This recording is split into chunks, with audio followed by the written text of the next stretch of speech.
விஷயங்களை நாம் பார்த்து கொண்டு வருகிறோம். எங்கெல்லாம் அல்லாஹு தஆலா அல்ஹம்துலில்லாஹ் என்று உபயோகப்படுத்தி இருக்கிறான், நம்மை உபயோகப்படுத்த சொல்லுகிறான்.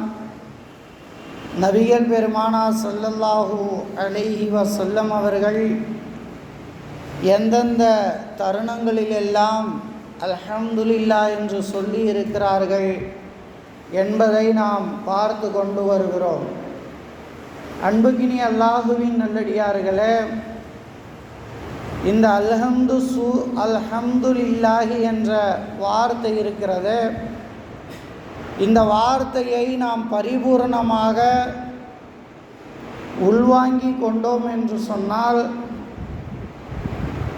கௌஸே பாக் வஹீதீன் அப்துல் காதர் ஜீலானி அவர்கள்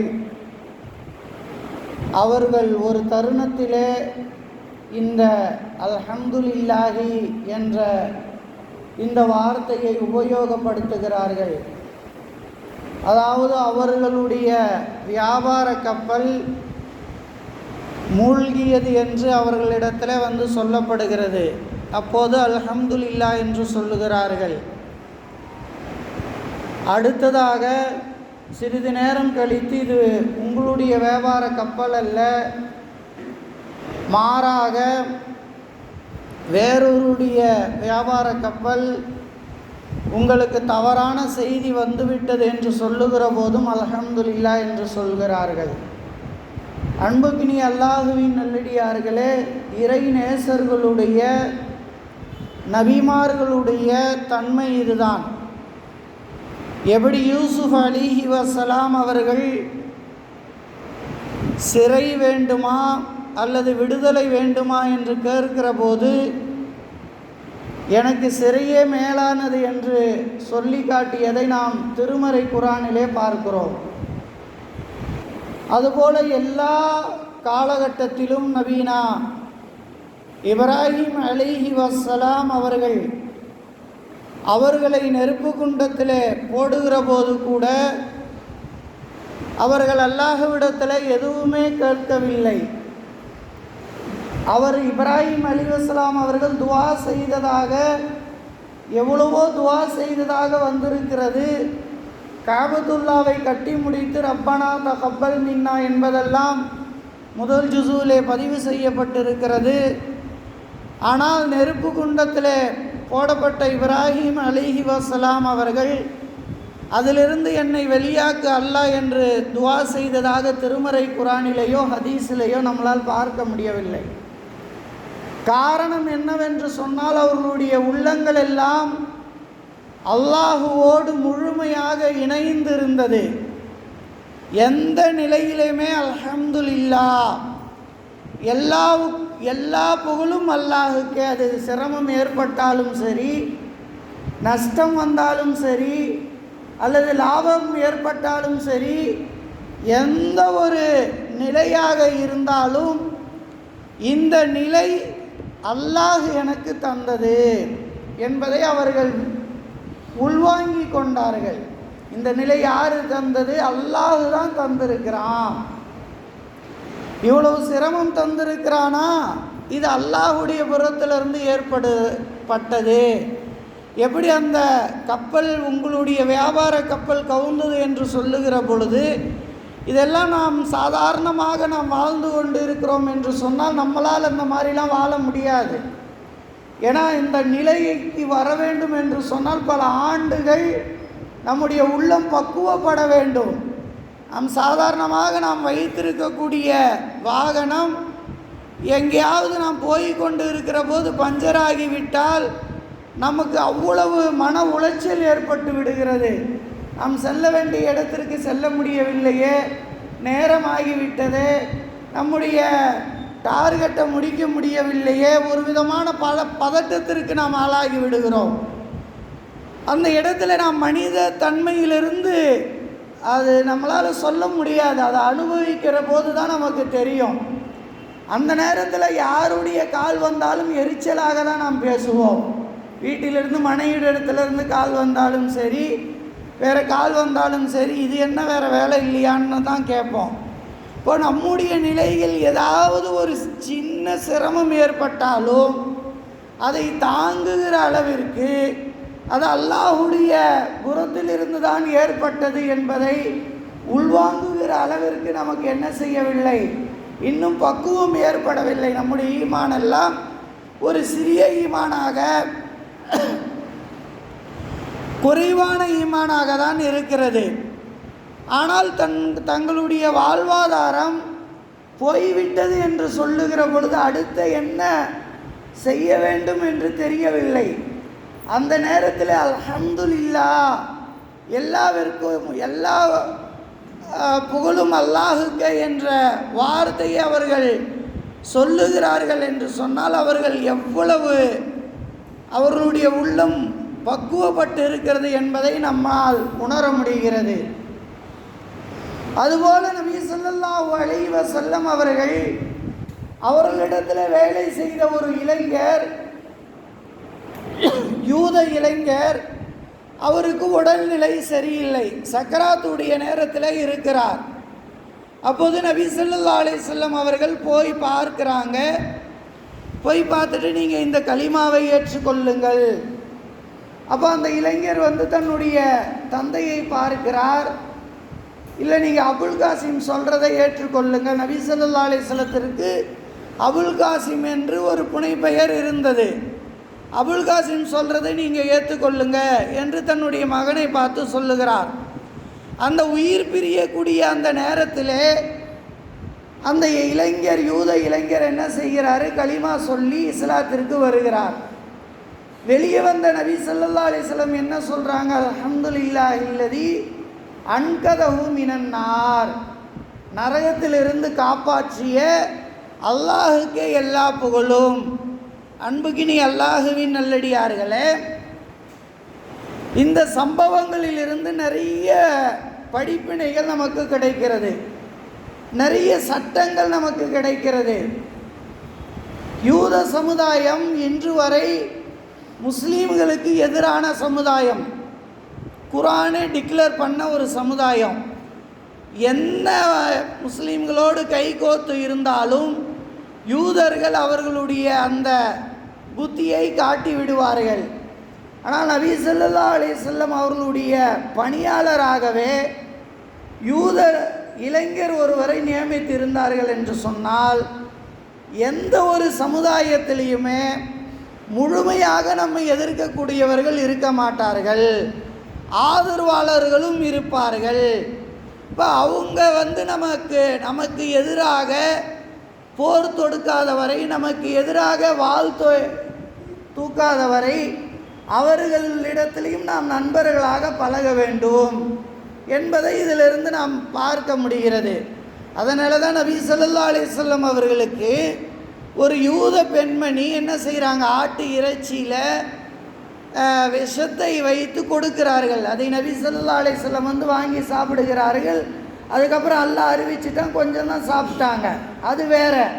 அப்போ ஒரு யூத பெண்மணியாக இருந்தாலும் கூட அன்பளிப்பாக வருகிற போது அதை என்ன செய்கிறாங்க, நபி ஸல்லல்லாஹு அலைஹி வஸல்லம் அங்கீகரிக்கிறார்கள். அவர்கள் நமக்கு எதிராக செயல்படாத வரை, நமக்கு ஆதரவாளர்களாக இருக்கின்ற வரை அவர்களை நம்முடைய பணியிலே நாம் அமர்த்தலாம். அவர்கள் நம்முடைய அதனால தான் அவுரங்கசீப் போன்றவர்களெல்லாம் இந்து அந்த மதத்தை சார்ந்தவர்களை போர்படை தளபதியாகலாம் வைத்திருந்தார்கள். இன்று தவறாக என்ன செய்யப்படுகிறது, இந்துக்களுக்கு எதிராக அவுரங்கசீப்பை திருப்பப்படுவதை பார்க்கிறோம். ஆனால் உண்மையான வரலாறு என்ன, நிறைய அவங்களுடைய பர்சனல் அந்த ஆலோசனை சொல்லக்கூடியவர்கள் போர்படை தளபதிகளாக மாற்று மதத்தவர்கள் தான் அவுரங்கசீப் காலத்திலலாம் இருந்திருக்கிறாங்க. இப்போ நபி ஸல்லல்லாஹு அலைஹி வஸல்லம் அவர்களுடைய காலகட்டத்திலையும் இது மாதிரியாக அவர்கள் வைத்திருந்ததை நாம் பார்க்கிறோம். அடுத்தது, இந்த இஸ்லாம் நம்பருக்காக அல்ல. இஸ்லாம் நம்பருக்காக இருந்திருந்தால் ஒரு இளைஞர் வேலை செய்கிறாரு, நபி ஸல்லல்லாஹு அலைஹி வஸல்லம் அவர்களிடத்தில் பணியாளர்களாக வேலை செய்கிறாரு. நபி ஸல்லல்லாஹு அலைஹி வஸல்லம் என்ன செய்யலாம், அவரை இஸ்லாத்துக்கு வரும்படி சொல்லி இருக்கலாம், இஸ்லாத்திற்கு கூப்பிட்டு இருக்கலாம், அல்லது கட்டாயப்படுத்தி இருக்கலாம். ஏன்னா நம்பருக்காக இஸ்லாத்தில் ஆள் சேர்ப்பது அல்ல. நம்பர் இங்கே கணக்கே கிடையாது. ஏன் சக்கராத்துடைய நேரத்தில் நபி ஸல்லல்லாஹு அலைஹி வஸல்லம் இஸ்லாத்தை பற்றி சொல்கிறாங்க. அவர் இன்னொரு சிறிது நேரத்தில் மௌத்தாக போகிறாரு, நீங்கள் களிமா சொல்லுங்கன்னு ஏன் சொல்கிறாங்க? அவர் களிமா சொல்கிறதுனால இஸ்லாத்தில் ஒரு நபர் கூட மாட்டார். ஏன்னா அவர் இறந்து போக போகிறாரு. மறுமையினுடைய நோக்கம்தான் இஸ்லாத்தை பொறுத்தவரை நம்பர் அடிப்படையில் அதிகமான மக்களை இஸ்லாத்தில் சேர்க்க வேண்டும், அதிகமான மக்கள் இஸ்லாத்தில் இருக்க வேண்டும், அதை கொண்டு ஒரு வெயிட்டை காட்ட வேண்டும் என்பதெல்லாம் இஸ்லாத்தில் கிடையாது. மறுமையினுடைய நோக்கம், மறுமையில் அந்த மனிதன் வெற்றி பெற வேண்டும். இஸ்லாத்திற்கு அந்த கலிமா சொல்லிவிட்டார் என்று சொன்னால் மறுமையில் என்ன செய்யணும்? அவருடைய வாழ்க்கை சிறப்பாக அமைய வேண்டும். உலகத்தில் அந்த மனிதர் கலிமா சொல்லுவதால் உலகத்தில் எதுவுமே கிடையாது. அப்போ இந்த சம்பவத்தின் மூலமாக நம்ம நிறைய படிப்பினைகளும் நிறைய சட்டங்களையும் நம்மளால் விளங்கி கொள்ள முடிகிறது. அப்போ இந்த சம்பவத்தில் நபி ஸல்லல்லாஹு அலைஹி வஸல்லம் என்ன சொன்னாங்க? தங்களுடைய முயற்சியால், தங்களுடைய எஃபோர்ட்டால் அந்த மனிதர் இஸ்லாத்திற்கு வந்தாலும் கூட அதை அல்லாஹ்வின் பக்கம் அதை என்ன செய்கிறாங்க? திருப்புறாங்க. அல்ஹம்துலில்லாஹில்லதி அன்கதஹு மினன்னார். யா அல்லாஹ், நரகத்திலிருந்து பாதுகாத்தாயே, உனக்கே எல்லா புகழும் என்று சொல்லக்கூடிய அந்த காட்சியை நாம் என்ன செய்கிறோம்? ஹதீஸ்களின் வாயிலாக நாம் பார்க்கிறோம்.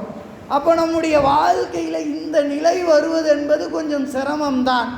இந்த அல்ஹம்துலில்லாஹ் எது நடந்தாலும் அல்ஹம்துலில்லாஹ் என்று சொல்லக்கூடிய அந்த மனநிலை நமக்கு வந்துவிட்டது என்று சொன்னால் இந்த உலக வாழ்க்கை அப்படியே லேசாக ஆயிரும். இந்த உலக வாழ்க்கையை வாழ்வதே நமக்கு என்ன செய்யாது? தெரியாது. எது நடந்தாலும் எல்லாமே அல்லாஹ் புறத்திலிருந்து தான் நம்ம நடக்குது, அல்லாஹ்வுடைய நாட்டப்படி தான் நடக்குது, நாம் மறுமைக்குரியவர்களாக தான் இருக்கிறோம். அந்த ஒரு லேசாக நம்முடைய மனசு என்ன செஞ்சிடும்? ஆயிரும். சென்ற வாரம் நம்ம பார்த்தோம், நபி ஸல்லல்லாஹு அலைஹி வஸல்லம் அவர்கள் சாப்பிட்டு முடித்ததுக்கு பிறகு அல்ஹம்துலில்லாஹ் என்று சொல்லுவார்கள். அதுக்கு இடையில் என்ன பார்த்தோம்? ஒமா மின் தாபத்தின் இல்லா அலல்லாஹி ரிஸ்குஹா. எந்த ஒரு உணவு பொறுப்பேற்காத எந்த உயிரினமும் இந்த உலகத்தில் இல்லை என்று நாம் பார்த்தோம். ஆனால் நிறைய நபர்களுக்கு உணவு கிடைக்க மாட்டேங்கிறது. இப்போ இதெல்லாம் அரசியல் காரணங்களாக தான் இருக்கிறதே தவிர அல்லாஹ் ஒரு மனிதனுக்கு எவ்வளவு தேவையை இந்த உலகத்தில் அவன் வாழ வேண்டுமோ, வாழ்வதற்கான உணவாக இருக்கட்டும், உடையாக இருக்கட்டும், வேறு எந்த ஒரு வசதி வாய்ப்பாக இருக்கட்டும், இந்த உலகத்தில் அல்லாஹ் என்ன செஞ்சிட்டான்? ஏற்படுத்தி முடித்து விட்டான். எழுதிட்டு தான் லஹுல் மஹ்ஃபூஸில் கரெக்டாக தெளிவாக எழுதப்பட்டு விட்டது. எழுதப்பட்டு தான் இந்த உலகத்துக்கு அனுப்புகிறான். நமக்கு கிடைக்கலனா நாம் அந்த கூட்டு வாழ்க்கையில் சரியான முறையில் அரசியல் ரீதியான அந்த பிளவுபாடுகளின் காரணமாக உணவு கிடைக்கல. சரி, அதை விட்டுருவோம். நம்ம இந்த அல்ஹம்துலில்லாஹ் நம்ம சொல்கிறோம் இல்லையா? உணவு சாப்பிட்டதற்கு பிறகு நபி ஸல்லல்லாஹு அலைஹி வஸல்லம் அல்ஹம்துலில்லாஹ் என்று சொல்லியிருக்கிறாங்க. அல்லாஹுக்கே எல்லா புகழும் என்று சொல்லியிருக்கிறார்கள். இன்றைக்கி உணவு எந்த அளவிற்கு நமக்கு முக்கியமானதாக இருக்கிறது, அது எவ்வளவு பேர்த்துக்கு அல்லாஹு தஆலா அதை தரவில்லை, நமக்கு தந்திருக்கிறான். இதற்காக வேண்டி அல்லாஹுக்கு என்ன செய்கிறது? சாதாரணமாக அல்ஹம்துலில்லாஹ் என்று சொல்லி இந்த வார்த்தையின் மூலமாக அல்லாஹ் திருப்தி அடைகிறான். நபி ஸல்லல்லாஹு அலைஹி வஸல்லம் சொல்கிறாங்க, நீங்கள் சொல்லக்கூடிய ஒரு சின்ன வார்த்தை தான் இது. அல்ஹம்துலில்லாஹ் என்பது ஒரு சின்ன வார்த்தை தான். அல்லாஹ் உங்களுக்கு இந்த அருள் கொடை கொடுத்துருக்கிறானே, இந்த அருள் கொடையில் அல்லாஹ் திருப்தி அடைஞ்சிட்றான். இந்த அற்பமான வார்த்தையில் திருப்தி அடைஞ்சிட்றான்.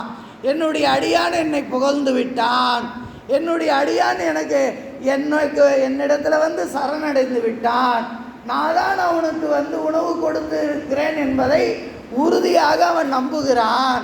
அதனால தான் என்ன செய்கிறான்? அல்ஹம்துலில்லாஹ் என்று சொல்லுகிறான் என்று அல்லாஹ் திருப்தி அடைகிறான்.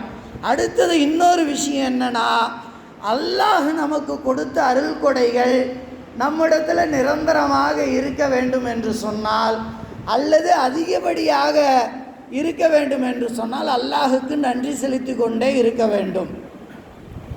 எந்த சமூகம் நன்றி செலுத்தவில்லையோ, எந்த ஒரு அருள் கொடைக்கு நாம் நன்றி செலுத்தவில்லையோ, அந்த அருள் கொடையை அல்லாஹ் என்ன செஞ்சிருவான்? பிடுங்கிடுவான். அந்த அருள் கொடையை அல்லாஹ் எடுத்துருவான். அதனால தான் நமக்கு கொடுக்கப்பட்ட இந்த வக்ஃபுக்கு கூட நாம் நிறைய போராட்டங்களை நாம் நடத்தினோம். என்ன காரணம்? நம்முடைய சமூகம் அந்த வக்ஃபு சொத்தை என்ன செய்யலை, சரியான முறையில் பயன்படுத்தலை. அதை சரியாக அல்லாஹ்க்கு நன்றி செலுத்தவே இல்லை. எவ்வளவோ ஏக்கர் கணக்கில் நிலங்கள் இருந்தாலும் நம்முடைய முஸ்லீம் சமுதாயத்தில் ஏழைகளை தான் அதிகமாக இருக்கிறார்கள். படிப்பறிவில்லா, படிக்கிறதுக்கு வெளியில் போய் கடன் வாங்கக்கூடிய சூழ்நிலை, அதாவது படிக்கிறதுக்காக வேண்டி வட்டிக்கு வாங்கக்கூடிய சூழ்நிலை, படிக்கிறதுக்காக வேண்டி கவர்மெண்டில் கடன் வாங்கக்கூடிய சூழ்நிலை. ஆனால் நம்முடைய சொத்து பார்த்தோன்னு சொன்னால் இராணுவத்திற்கு அடுத்து அல்லது ரயில்வே துறைக்கு அடுத்து ஒரு மிகப்பெரிய சொத்து. அது கவர்மெண்ட் கொடுக்கக்கூடிய கணக்காக இருந்தாலும், ஆனால் சொத்து இருக்குதா இல்லையா நம்முடைய கண்கூடாவே பார்க்குறோம். ஒவ்வொரு நவாபுகள் கொடுத்த வக்ஃபு செய்த சொத்தே பார்த்திங்கன்னா ஒவ்வொரு சில பள்ளிவாசல்கள்லாம் 100 ஏக்கர் 200 ஏக்கரு. அப்போ அந்த சொத்துக்கள் சரியாக பயன்படுத்தப்படவில்லை. ஆந்திராவில் நான் ஒரு 4 மாதங்களுக்கு முன்னாடி ஒரு பள்ளிவாசலுக்கு நான் போயிருந்தேன். 8 ஏக்கர் நிலம் இருக்கிறது. 8 ஏக்கர் நிலம், கிட்டத்தட்ட ஒரு 40 குடும்பங்கள் இருக்கிறார்கள். அந்த நிலத்தில் விவசாயம் என்ன விவசாயம்னா வாழை மரம் போட்டிருக்கிறாங்க, அடுத்தது தென்னை மரம் போட்டிருக்கிறாங்க, மாமரம் இருக்கிறது, எல்லாம் இருக்கிறது. கேஸு கோர்ட்டில் இருக்கிறது. அந்த நிலத்தினுடைய கேட்டு யாருமே அனுபவிக்க முடியாது. ஏன்னா 2 பேருக்கும் தகராறு. இந்த நிர்வாகத்தை நான் தான் என்ன செய்வேன், நிர்வாகம் செய்வேன். அப்போ ஒரு மாம்பழம் கூட அல்லது அங்கே விளையக்கூடிய ஒரு வாழைப்பழத்தை கூட அந்த மக்களே, அந்த 40 குடும்பம் இருக்கிறாங்களே, இந்த 40 குடும்பத்தில் ஒரு 2-3 குடும்பம் தான் என்ன செய்வாங்க, வசதியானவர்களாக இருப்பாங்க. மீதி ஒரு 38 குடும்பம் சாதாரண மக்கள். அது ரொம்ப ஒரு பஸ்ஸு போக்குவரத்து வராத அளவுக்கு உள்ள கிராமம். சாயந்தரம் ஒரு பஸ்ஸு வரும், பாதிரிவேடுன்னு சொல்லுவாங்க. அதாவது நம்முடைய பாதிரிவேடு பக்கத்தில் உள்ள கிராமம், அங்கே தான் பஸ்ஸு வரும். உள்ளே பஸ்ஸு வராது, நடந்து தான் வரணும். இப்படி இருக்கக்கூடிய சூழ்நிலையில் இப்போதைக்கு கையில் இருக்கிறது 8 ஏக்கர், அவ்வளோ செழிப்பான இடம்.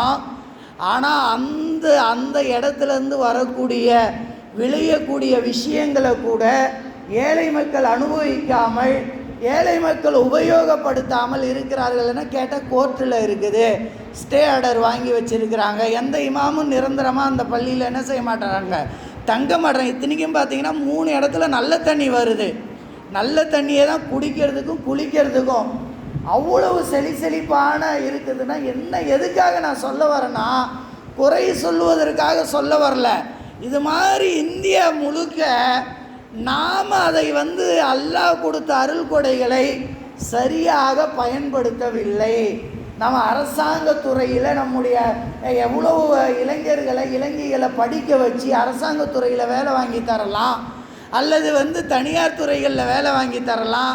தனியார் நிறுவனங்களை நாம் என்ன செய்யலாம், உருவாக்கலாம். நம்முடைய படித்த இளைஞர்கள் சென்னைக்கோ கோயம்புத்தூருக்கோ எங்கெங்கேயோ போயிட்டு யார்கிட்டையோ ஜும்மா தொழுகைக்கெல்லாம் கை கட்டி நின்று அனுமதி கேட்கக்கூடிய சூழ்நிலை, ஜும்மா தொழுகைக்கு கூட அனுமதி தராத சூழ்நிலையெல்லாம் ஏற்படுது. அப்போ ஒரு கல்வி நிறுவனங்கள், ஒரு வணிக வளாகங்கள், ஒரு சூப்பர் மார்க்கெட்டு இந்த மாதிரி கொடுத்து வேலை வாய்ப்புகளை கொடுக்கலாம். ஆனால் சக்தி இருக்குது. ஏழைக்கு தன் பலம் தெரியாமல் இருக்கிறோம். ஏழைக்கு எப்படி அந்த பாகனுக்கு அடிமைப்பட்டு அந்த கயிறுக்கு அடிமைப்பட்டு இருக்கிறதோ, அது மாதிரி நம்மிடத்தில் எந்த பொருளாதாரங்கள் இருந்தாலும் அல்லாஹ் அந்த அருள் கொடைகளை கொடுத்தாலும் அதை எப்படி செய்வதென்பது தெரியாமல் வீணாக்கி கொண்டு இருக்கிறோம். அன்புக்கினி அல்லாஹுவின் நல்லடியார்களே, ஆக அல்லாஹுடைய அருள் கொடைகளுக்கு நாம் நன்றி செலுத்தினோம் என்று சொன்னால் அல்லாஹ் அதை அதிகப்படுத்தி தருவான், நிரந்தரமாக நம்மிடத்தில் வைத்திருப்பான். இல்லை என்றால் அல்லாஹ் பிடுங்கி வேறு இடத்துங்களில் கொடுத்துருவான். ஆக அந்த அல்ஹம்து என்ற இந்த மந்திர சொல்லை முழுமையாக விளங்கி அதன்படி அமல் செய்யக்கூடிய தௌஃபீக்கை அல்லாஹு தஆலா உங்களுக்கும் எனக்கும் உங்களுடைய சந்ததிகளுக்கும் என்னுடைய சந்ததிகளுக்கும் பரிபூர்ணமாக தந்தருள் புரிவானாக.